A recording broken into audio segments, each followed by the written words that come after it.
अस्सलाम वालेकुम दोस्तों, आप देख रहे हैं खाली टेक्निकल यूट्यूब चैनल। दोस्तों आज की इस वीडियो में हम बात करने वाले हैं कि अगर आप पाकिस्तान के अंदर रहते हैं तो 25,000 के अंदर कौन सा फ़ोन ऐसा है जो आपके लिए बेस्ट है। तो कुछ फ़ोन्स आज मैं आपको वीडियो के अंदर बताने वाला हूं जो कि 25,000 की रेंज के अंदर मार्केट के अंदर आते हैं और बहुत से लोग उन्हें बाय करना पसंद करते हैं, लेकिन लोगों को ये नहीं पता है कि कौन सा फ़ोन सबसे बेस्ट है, उसके फीचर्स बेस्ट हैं, उसका कैमरा बेस्ट है, उसकी परफॉर्मेंस कैसी है, उसका प्रोसेसर कैसा है। तो सब कुछ आज की इस वीडियो में बताने वाला हूँ कि आपको जो मार्केट के अंदर फ़ोन्स आते हैं 25,000 के अंदर उनमें से कौन सा फ़ोन लेना चाहिए। अगर आप 2019 के आखिर की बात कर रहे हैं, अभी की बात कर रहे हैं, तो आपको कौन सा फ़ोन लेना चाहिए, कौन सा फ़ोन प्रेफर करना चाहिए। तो वीडियो को पूरी देखिएगा मुकम्मल इन्फॉर्मेशन के लिए। आज की इस वीडियो में हम 5 फ़ोन्स का जिक्र करने वाले हैं। तो पहला है वो इन्फिनिक्स S4 है, दूसरा है Realme 5, तीसरा है Galaxy A10s और यहाँ चौथा है Oppo A5s। दोस्तों आप देख रहे होंगे कि Oppo A5s थोड़ा सा पुराना फ़ोन है, लेकिन फिर भी आज तक लोग इसे बाय करना पसंद करते हैं, इस वजह से मैंने इस लिस्ट के अंदर इसको डाल दिया है। उसके अलावा दोस्तों 5वां फ़ोन है Realme 3। तो आज की इस वीडियो में जानेंगे ये 5 फ़ोन में से कौन सा फ़ोन एक बेहतरीन फ़ोन है कैमरे के लिहाज से, परफॉर्मेंस के लिहाज से। पहले हम जानेंगे परफॉर्मेंस के लिहाज से, फिर हम जानेंगे कैमरा के लिहाज से कि कौन सा फ़ोन सबसे बेहतरीन है। तो वीडियो को स्टार्ट करते हैं और जान लेते हैं मुकम्मल डिटेल से। उससे पहले दोस्तों अगर आपने हमारा चैनल अब तक सब्सक्राइब नहीं किया तो अभी नीचे जाएं और लाल कलर का सब्सक्राइब बटन आ रहा होगा उसे दबा दीजिए और घंटे के बटन दबा दीजिए, जिससे आपको काफ़ी ज़्यादा फायदा हो जाएगा। मैं सोच रहा हूँ मैं भी चैनल को सब्सक्राइब कर लूँ, मुझे भी काफ़ी फ़ायदा होता रहेगा, अच्छी अच्छी वीडियोज़ मिलती रहेंगी। तो मुझे भी मैं आज सब्सक्राइब करता हूँ खाली टेक्निकल चैनल को।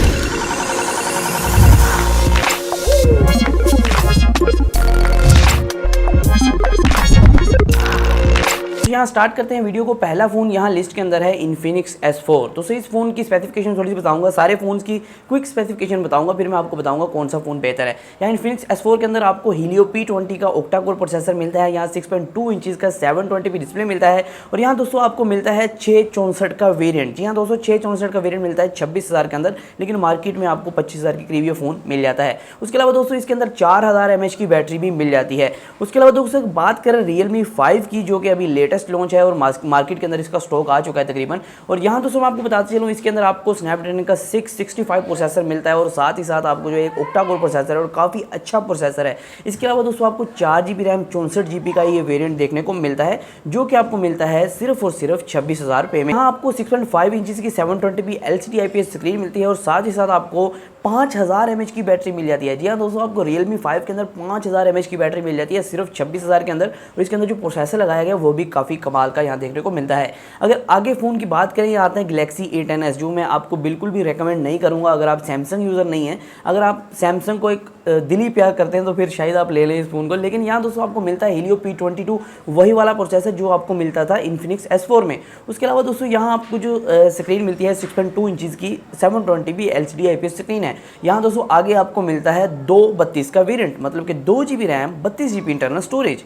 तो यहाँ थोड़ा सा मसला है क्योंकि 2GB रैम और 32GB इंटरनल स्टोरेज बहुत अच्छा वेरिएंट नहीं है। यहाँ दोस्तों ये फ़ोन आता है 22,500 के अंदर, इसके अंदर आपको 34 mAh की बैटरी भी मिल जाती है। तो पहली बात मैं फ़ोन रेकमेंड नहीं करूँगा आपको कि आप जो है इस फ़ोन को बाय करें, लेकिन मैं लिस्ट में इसलिए डाला है कि जो सैमसंग यूज़र्स हैं उन्हें होता है कि मैं सैमसंग का फ़ोन ही बाय करूँ और कोई फ़ोन अच्छा नहीं होता है, पूरी मतलब कि वो फ़ोन वही अच्छा है सैमसंग का, तो उनके लिए ये फ़ोन स्पेशली इस कैटेगरी में ऐड किया है। उसके अलावा दोस्तों आगे जो फ़ोन है वो Oppo A5s है।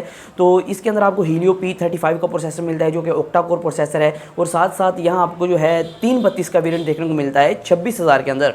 और यहाँ दोस्तों मैं आपको बताता चलूँ इस फ़ोन के अंदर जो आपको है 4230 mAh की बैटरी मिल जाती है। तो ये फ़ोन भी एवरेज है, अच्छी आपको परफॉर्मेंस देगा। तो उसके अलावा दोस्तों अगर आगे बात करें, यहाँ दोस्तों Realme 3 मिल जाता है, जो कि Helio P60 के साथ आता है, जो ऑक्टा कोर प्रोसेसर और साथ 6.2 इंचज़ का 720p डिस्प्ले 332 के वेरिएंट के साथ ये आपको 23,000 के अंदर मिल जाता है। उसके अलावा दोस्तों बात करें इसके अंदर 4230 mAh की बैटरी आपको दी गई, जो कि फास्ट चार्ज को सपोर्ट नहीं करती, लेकिन 2 एम्पेयर के चार्ज को सपोर्ट करती है। अब बात करते हैं इनमें से परफॉर्मेंस वाइज कौन सा फ़ोन सबसे बेटर होगा। दोस्तों इसमें परफॉर्मेंस वाइज पहले नंबर पे मैं रखूंगा Realme 5 को, जो कि जिसके अंदर आपको स्नैपड्रैगन का 665 प्रोसेसर मिलता है और साथ साथ आपको 4GB रैम देखने को मिलती है। उसके अलावा दोस्तों आगे मैं रखूंगा इससे, अगर हम बात करें कि दूसरे नंबर पे परफॉर्मेंस वाइज कौन सा फ़ोन आता है, यहाँ इन्फिनिक्स S4 जो है वो दूसरे नंबर पर आ जाता है, क्योंकि उसके अंदर रैम काफ़ी तगड़ी है और ये जो फ़ोन है आपको काफ़ी अच्छी परफॉर्मेंस देने वाला है मल्टीटास्किंग के अंदर। उसके अलावा दोस्तों अगर अगले फ़ोन की बात करें कि इससे नीचे कौन सा फ़ोन आता है, तो इससे नीचे Realme 3 आने वाला है। तो उससे नीचे नीचे जो आता है वो आता है Oppo A5s और सबसे नीचे यहाँ आ जाता है Galaxy A10s,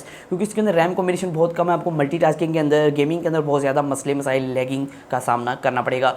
उसके अलावा दोस्तों अगर कैमरा के हवाले से देखा जाए कि कैमरा कौन से फ़ोन के अंदर DSLR लगा दिया गया, तोपें फिट की दी गई, मतलब कि इंडिया को उड़ाने की पूरी तैयारी की गई है। तो यहाँ दोस्तों बताने वाला हूँ कि कौन से फ़ोन का जो कैमरा है वो बेहतरीन कैमरा है 25,000 के अंदर, तो उस पर भी थोड़ा सा नज़र डाल लें। तो पहले वही बात करेंगे इन्फिनिक्स S4 की। इसके अंदर आपको बैक की तरफ ट्रिपल कैमरा मिलता है, एक कैमरा 13 मेगापिक्सल का, एक 8 मेगापिक्सल का अल्ट्रा वाइड सेंसर है, 2 मेगापिक्सल का डेप्थ सेंसर है, और यहाँ जो फ्रंट की तरफ आपको 32 मेगापिक्सल की सेल्फी प्रोवाइड की गई है। अगर दोस्तों बात करें Realme 5 की, इसकी बैक की तरफ का क्वाड कैमरा मिलता है। जी हाँ दोस्तों, 4 कैमरा दे दिए हैं Realme 5 ने सिर्फ और सिर्फ 26,000 के अंदर। यहाँ दोस्तों मैं आपको बताते चलूँ, पहला कैमरा है वो है 12 मेगापिक्सल का f1.8 अपर्चर के साथ, और दूसरा कैमरा है वो 8 मेगापिक्सल का f2.2 अपर्चर के साथ अल्ट्रा वाइड सेंसर। तीसरा कैमरा एक 2 मेगापिक्सल का मैक्रो लेंस है, और चौथा कैमरा एक डेप्थ सेंसर है, मतलब कि आप मैक्रो शॉट्स भी ले पाएंगे इस फोन से। उसके अलावा दोस्तों अगर आगे बात करें, यहाँ A10s के अंदर आपको सिर्फ बैक की तरफ सिंगल कैमरा मिलता है जो कि 13 मेगापिक्सल का है, फ्रंट की तरफ आपको 5 मेगापिक्सल का डेप्थ सेंसर मिल जाता है। दोस्तों अगर मज़ीद बात करें आगे, तो यहाँ आपको जो है मिलता है फ़ोन Oppo A5s, तो उसके अंदर भी कैमरे अच्छे हैं, मतलब कैमरा क्वालिटी काफ़ी अच्छी है, लेकिन इतने तगड़े स्पेसिफिकेशन नहीं है। मतलब कि आपको 13 मेगापिक्सल प्लस 2 मेगापिक्सल बैक की तरफ डुअल कैमरा मिलता है, और फ्रंट की तरफ आपको सिंगल कैमरा मिलता है जो कि 8 मेगापिक्सल का है।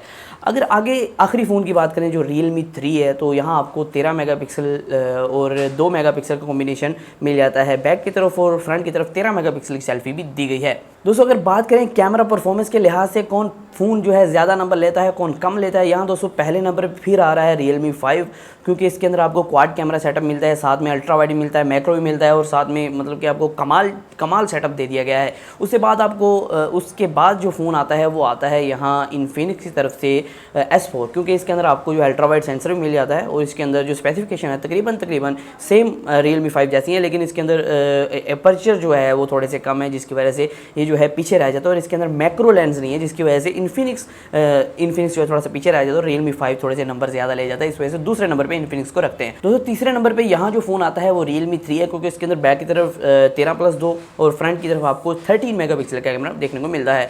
और चौथे नंबर पे यहाँ आता है Oppo A5s, क्योंकि इसके अंदर आपको 13+2 बैक की तरफ और फ्रंट की तरफ यहाँ आपको 8 मेगापिक्सल की सेल्फी मिलती है।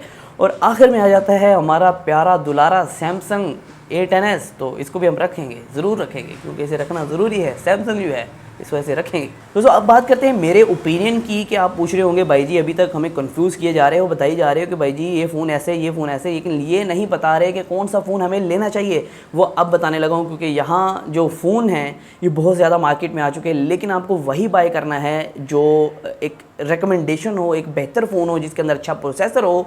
तो अभी तक जो मार्केट के अंदर फ़ोन अवेलेबल है, जो मैं 25,000 के अंदर रेकमेंड कर सकता हूँ, वो बिल्कुल Realme 5 है। उसकी वजह मैं आपको बताता हूँ, क्योंकि Realme 5 के अंदर आपको जो है बहुत ही तगड़े स्पेक्स देखने को मिलते हैं। 25,000 के अंदर आपको वो प्रोसेसर मिलता है जो आपको कभी 35,000 40,000 के अंदर मिला करता था, और यहाँ दोस्तों आपको जो है वो प्रोसेसर सिर्फ और सिर्फ 26,000 के अंदर देखने को मिलता है। यहाँ दोस्तों मैं आपको बताते चलूँ, ये ऑक्टा कोर 665 प्रोसेसर है, और साथ 4GB 64GB का वेरिएंट काफ़ी कमाल कर देता है, और साथ ही साथ आपको 6.5 इंच का 720p डिस्प्ले मिल जाता है।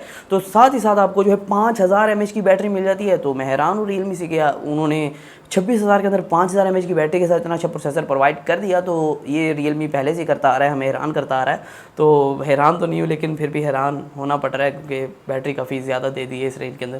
दोस्तों Realme 5 लेने की एक और वजह है कि उसके अंदर कैमरा परफॉर्मेंस है वो भी काफ़ी आपको कमाल मिलने वाली है, और इसके अंदर बैटरी भी अच्छी है, इसके अंदर परफॉर्मेंस भी अच्छी है। तो क्यों ना आप एक ऐसा फ़ोन बाय करें जो कि परफॉर्मेंस के लिहाज से, बैटरी के लिहाज से, कैमरा के लिहाज से बहुत बेहतरीन हो। लेकिन एक लिहाज से देखा जाए तो इसकी मार्केट वैल्यू थोड़ी कम है, क्योंकि ये ऐसा ब्रांड है जो अभी ग्रो कर रहा है, अभी बढ़ रहा है पाकिस्तान के अंदर।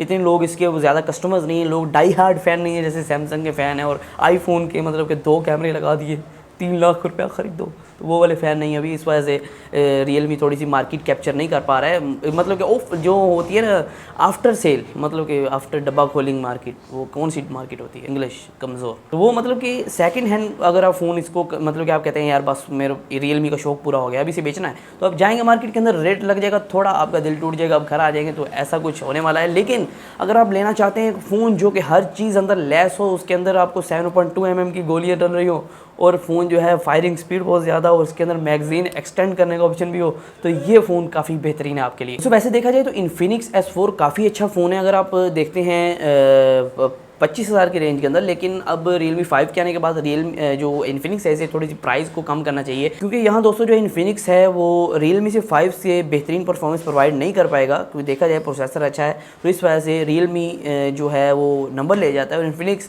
दूसरे नंबर पर रह जाता है। दोस्तों आज की वीडियो में सिर्फ इतना ही था। उम्मीद है आपको वीडियो पसंद आई होगी। इस तरह की वीडियोज़ के लिए चैनल को सब्सक्राइब कर सकते हैं, घंटे को दबा सकते हैं। इसी तरह की वीडियोस, अनबॉक्सिंग, रिव्यूज़ मैं चैनल पर लाता रहता हूँ, उसके लिए चैनल को सब्सक्राइब कर लें, घंटे को दबा दें। तो आज की वीडियो में सिर्फ इतना ही, फिर मासूम नई वीडियो के साथ। अल्लाह हाफ़िज़।